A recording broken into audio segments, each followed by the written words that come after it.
आप सभी का सनातन हिस्ट्री चैनल में स्वागत है। आज हम इस वीडियो में पुरुषोत्तम मास यानी अधिक मास की कथा अध्याय 6 सुनेंगे। तो चलिए शुरू करते हैं।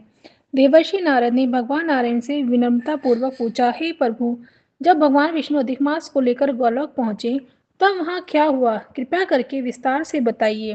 भगवान नारायण बोले, हे नारद, ध्यानपूर्वक सुनो। जब भगवान विष्णु अधिक मास को साथ लेकर गोलोक पहुंचे तब उन्होंने दूर से ही उस दिव्य धाम को देखा।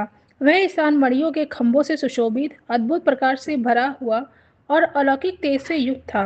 उस तेज को देखकर भगवान विष्णु के नेत्र कुछ समय के लिए चकाचौंध हो गए। फिर धीरे धीरे उन्होंने अपनी आंखें खोली और अधिक मास को साथ लेकर आगे बढ़े। मंदिर के समीप पहुंचकर द्वारपालों ने उनका आदरपूर्वक स्वागत किया। भगवान विष्णु अत्यंत प्रसन्न होकर भीतर गए और वहां रतन में सिंहासन पर विराजमान भगवान श्री कृष्ण को साष्टांग प्रणाम किया। श्री कृष्ण गोपियों के मध्य रासमंडल में विराजमान थे। श्याम वरण मुरलीधारी पीताम्बर धारण किए हुए अत्यंत मनोहर और दिव्य रूप वाले भगवान विष्णु ने हाथ जोड़कर उनकी स्तुति की। हे गोविंद, आप गुणों से परे, अविनाशी, अद्वितीय और संपूर्ण सृष्टि के आधार हैं। आप रासलीला के स्वामी, भक्तों के प्रिय और परम आनंद के स्रोत हैं। मैं आपको बारंबार प्रणाम करता हूँ। स्तुति के बाद भगवान श्री कृष्ण को श्री कृष्ण की आज्ञा से सिंहासन पर स्थान मिला। फिर उन्होंने कांपते हुए अधिक मास को आगे लाकर श्री कृष्ण के चरणों में प्रणाम कराया। तब भगवान श्री कृष्ण ने आश्चर्य से पूछा, हे विष्णु, यह कौन है? यह यहाँ क्यों आया है और ये इतना दुखी क्यों है? गोलोक में तो कोई भी दुखी नहीं होता, यहाँ तो सब आनंद में रहते हैं, फिर यह क्यों रो रहा है? तब भगवान विष्णु खड़े होकर विनम्रता से बोले, हे प्रभु, यह अधिक मास है, इसका कोई स्वामी नहीं है, इसलिए सभी इसे तुच्छ समझते हैं। इसमें सूर्य की संक्रांति नहीं होती, इस कारण इसे अशुभ और मलमास कहा जाता है।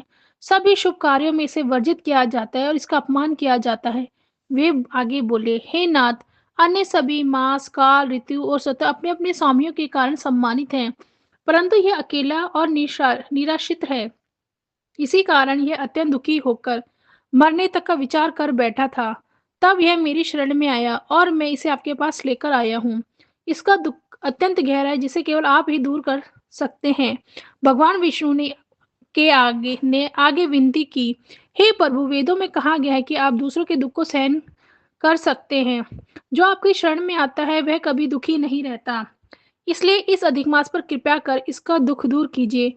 मेरा यहाँ आना तभी सफल होगा। इतना कहकर भगवान विष्णु हाथ जोड़कर श्री कृष्ण के सामने खड़े हो गए और उनके उत्तर की प्रतीक्षा करने लगे। यह सब सुनकर मुनिगण अत्यंत उत्सुक हो उठे। उन्होंने कहा, हे सूत जी, आप हमें आगे की कथा सुनाइए। भगवान श्री कृष्ण ने इस पर क्या उत्तर दिया, उन्होंने अधिक मास के साथ किया।